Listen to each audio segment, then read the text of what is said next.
There are so many people out there that love to live comfortably. They work a 9 to 5 that they don't even really like. But anywho, that's okay, right? Because guess what? They're looking forward to their Netflix show. They come home, they heat up some popcorn. They do that, they enjoy their Netflix show, and then, well, they gotta get ready for the next day. They do the same thing, and then it's a Friday now. They can go out with their friends, go clubbing. Next day, do the exact same thing. Sunday, just waste Sunday, just chilling in bed, using their phones, and then the next day, get into work. Now, I'm not hating on this lifestyle. I'm really not. My brother works a 9 to 5. This is something that he enjoys. He likes this lifestyle. You know, you're working, you're making a good, what, almost 6 figures a year. Maybe your job isn't the best, but you know, it's still manageable. I mean, my brother, you know, he kind of does a hybrid thing where he's working like 2 days online. I think 3 days he has to be in work. So honestly, for him, it's really not that bad. And he doesn't mind. He enjoys it. You know, he enjoys hanging out with his friends on the weekend, having fun with them. And yeah, that lifestyle could be a bit frustrating sometimes, especially if maybe like it's a Wednesday and you want to do something, but you can't because you got to get ready for the next day of work. It can be a bit frustrating, but besides that, really, it's still, you know,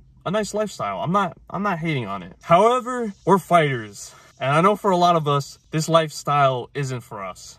It's not for me personally. I can't imagine myself staying in the office, wearing a fucking tie, working on the computer, drinking coffee. I can't imagine that. I really can't. It scares me. It really scares me. Especially even if I was to work a 9 to 5 and I want to still train. It's like, oh my God. Because I have practice at 6 and like practice goes from 6 to 9 and I usually don't end up going to bed till 11 and fuck, like I have to be up the next day at like God knows what, like 8 o'clock and I don't get the best sleep. I have to wake up early. I mean, 8 o'clock a.m.'s not early, but that's barely enough time. I wouldn't even have time to lift or do anything else. That lifestyle is insane. That's why I just can't imagine working, you know, a 9 to 5. You know, I've been working jobs that, you know, I've been working like 30, 35, even like 40 hours a week. And let me tell you, man, you know, it's nicer with these jobs because with these jobs, it's like, you know, you're kind of moving around a bit more and the shifts are usually different. So it's not going to be every time like a 9 to 5, you know, some days you're probably going to work like 1 to 9 or you're going to work 7 to 4. I personally like that because it's like, it's a bit different. But even now I've kind of just cut down on hours because I remember last summer trying to train while working like pretty much about 40-hour weeks and it was difficult as shit. It really was. I wasn't able to get lifts in and I wouldn't really be able to do anything else, you know, and this was frustrating because I was trying to work on YouTube at the same time as well, which, you know, which is what I do now. So I just realized like working 40 hours while, you know, trying to train, trying to do YouTube, it's just very, very difficult for me. And I've, you know, saved up a lot of money over the years, so I can go a bit without working. So that's kind of what I've done now, where I've kind of cut my hours. I'm not nearly working as much as I used to. And we're expected to really just work.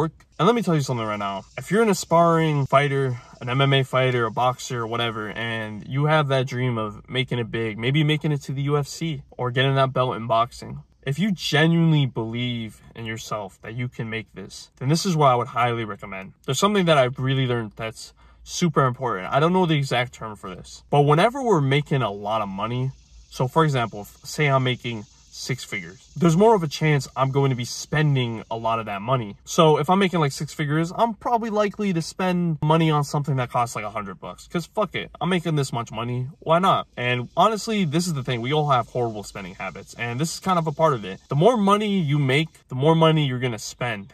But the less money that you're actually making, and this is something I've noticed for me, now that I'm not making nearly as much money, I'm kind of more cautious with my money and what I spend on. And I've kind of decided to live that more minimalistic lifestyle where I'm not spending money on fucking, God knows what. Like, I'm not spending money on jewelry, shoes, like clothes, video games, you know, like materialistic things. And let's think about your situation. If say you're living maybe in an apartment and maybe you're paying like $1,100 a month, do you think you need to be working 40 hours to like, you know, stay in that apartment? You could probably cut your hours in half entirely, maybe work 20 hours a week. And this is scary, and maybe you would barely pay off rent. However, all of a sudden, you know, like even though you're a bit tight on money, you're still able to pay off everything and you're still able to go to practice. And that's a win-win, especially if you aspire to be a martial artist. If you aspire to be in the gym 24/7 fucking training, then I think it's worth, bro, just cutting down your hours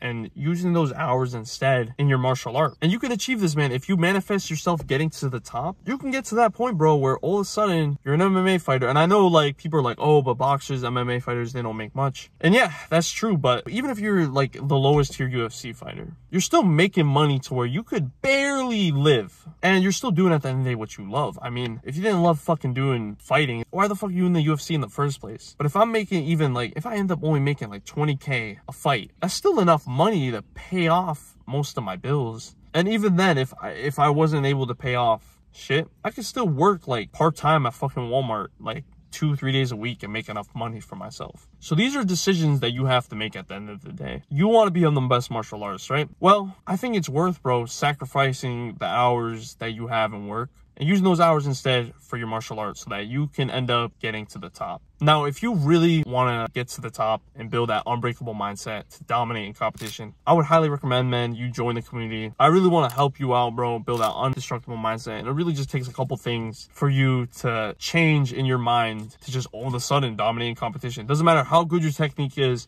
doesn't matter how athletic you are. If you have a good mindset, bro, I promise you, you can dominate everyone. So join the community, and I hope to see you there. If you enjoy content like this, make sure to subscribe. And remember, my boys, stay active, stay busy, and most of all, stay hungry.